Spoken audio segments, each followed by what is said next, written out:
Assalamualaikum warahmatullahi wabarakatuh. Selamat sore, salam sejahtera bagi kita semua. Semoga sahabat-sahabat semua selalu diberi rezekinya oleh Allah Subhanahu wa taala. Amin amin ya rabbal alamin.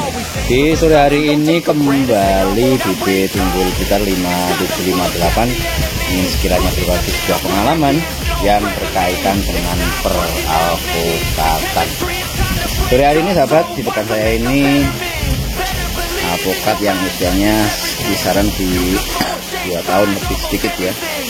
Ini untuk kedua kali atau ketiga kalinya ini sudah berbuah. Ini ketingginya ya sekitaran masih 2,5 sampai 3 meter ya.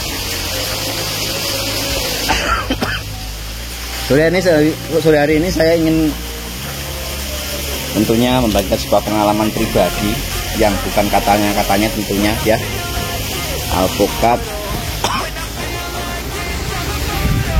jadikan alpukat berbuah lebat. Sahabat, pertama-tama yang harus dipahami adalah bahwa tanaman alpukat itu salah satu tanaman buah yang buahnya berada di ujung-ujung daun seperti ini ya. Jadi lihat ya, ini kan masnya di ujung-ujung daun seperti ini loh ya, atau ujung tunas muda ya. Jadi setelah tunas muda lah, itu ujungnya itu bakalan tempat untuk berbuah ya. Jadi ketika kita ingin menjadikan tanaman alpukat ini berbuah lebat, mudah ya, sangat mudah ya.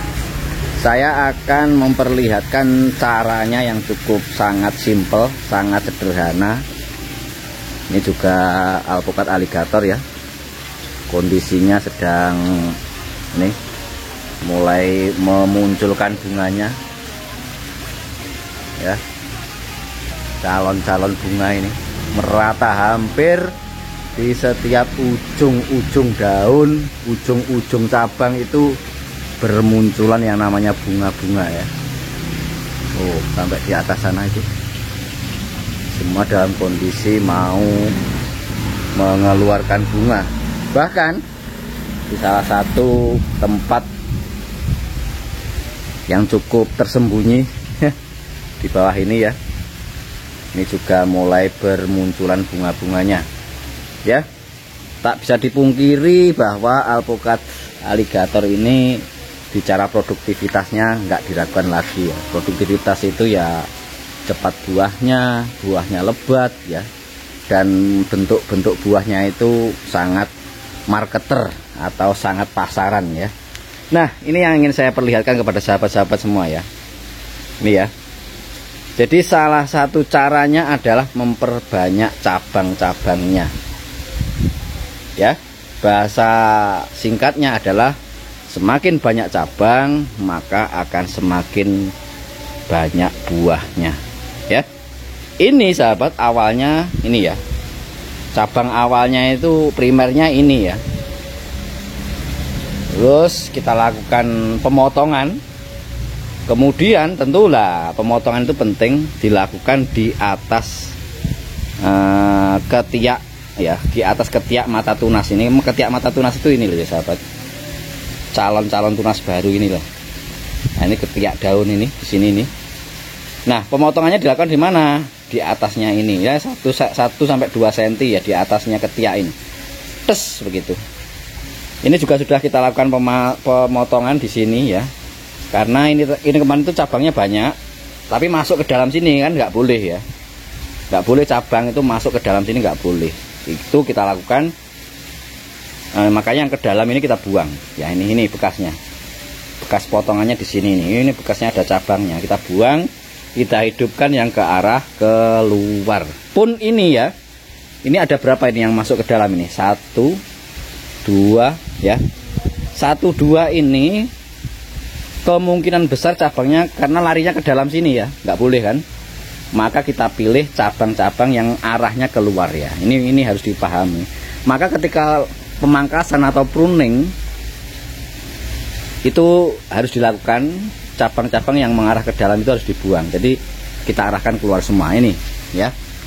Jadi ini primer ya, ini misalkan ini batang primer, ini bekas ya, bekas potongan nih, kita potong, kita ambil yang cabang ke arah keluar, maka secara otomatis nutrisi itu akan mengarah ke keluar.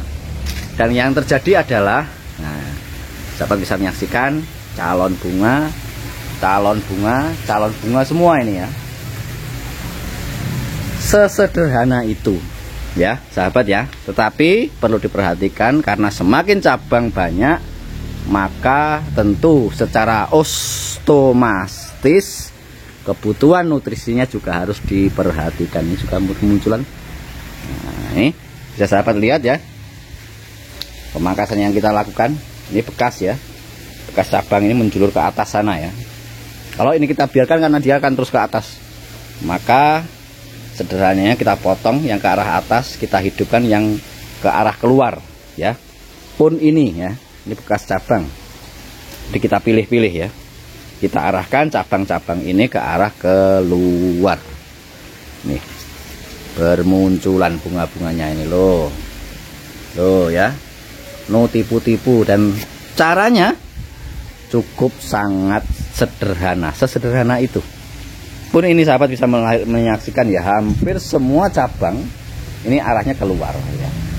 Dan ini cabang-cabangnya bermunculan bunga-bunga. Jadi semakin banyak cabang-cabang, ini berapa ini? 1, 2, 3 ya. Semua diisi dengan bunga-bunga ini ya. Diisi dengan bunga-bunga ini. Ya. Ini jenisnya Tanspeed. Jadi sebetulnya ini banyak cabang yang ke arah ke dalam, tapi ini sudah kita buka ya. Harus dalam kondisi terbuka seperti ini. Kalau misalkan dari bawah ada 2 cabang seperti ini, yang ke tengah ini harus kita buka ya. Nah, alhamdulillah karena penyinaran matahari yang cukup signifikan, cukup melimpah, bermunculanlah bunga-bunga, bermunculanlah calon-calon buah. Pentil-pentilnya sudah pada keluar ya. Nah, ini kubah, jenisnya kubah ya. Buahnya semudah itu, sesederhana itu ya, cara menjadikan tanaman itu berbuah lebat, berbunga lebat seperti ini. Bunga semua ini isinya ya. Ya, muter ini, jenisnya kubah ya. Ya. Jadi sekali lagi, karena prinsip dasarnya alpukat itu adalah alpukat yang berbuah di ujung-ujung daun ya. Jadi semakin banyak cabang, dia akan semakin banyak bunga-bunga, akan semakin banyak buah-buahnya. Tentu kesimpulannya, dengan dilakukan satu pola seperti itu, maka alpukat ini akan berbuah lebat. Berbeda dengan durian ya. Kalau durian itu rata-rata buahnya berada di batang-batang ya. Jadi dia itu di sini-sini. Ya, hampir sama, tetapi dia harus berbatang besar-besar seperti ini, baru dia akan menopang buahnya dengan cukup kuat ya. Tapi kalau alpukat sekali lagi, karena buahnya itu berada di ujung daun, maka sekali lagi perlakuan yang harus kita lakukan adalah dengan cara memilih cabang, memangkas cabang utama, maka berikutnya akan keluar cabang-cabang yang banyak ya. Jadi misalkan ini nanti kita potes ya di sini ya. Ini di atas ini sekali lagi pemangkasan itu dilakukan di atas ketiak ini, calon-calon tunas ini di atasnya sini ya. Maka ini nanti akan memanjang ya, otomatis ya. Nah, contohnya di sini. Setelah kita pangkas di atas ketiaknya, maka ini akan menjadi cabang-cabang baru. Ya, sahabat ya. Mungkin itu apa yang bisa saya bagi pada sore hari ini. Semoga ini menginspirasi, semoga ini bermanfaat, dan semoga sahabat-sahabat semua selalu dilimpahi rezekinya oleh Allah Subhanahu wa Ta'ala. Terus semangat untuk berbuat baik dan menebarkan kebaikan. Assalamualaikum warahmatullahi wabarakatuh. Mantap.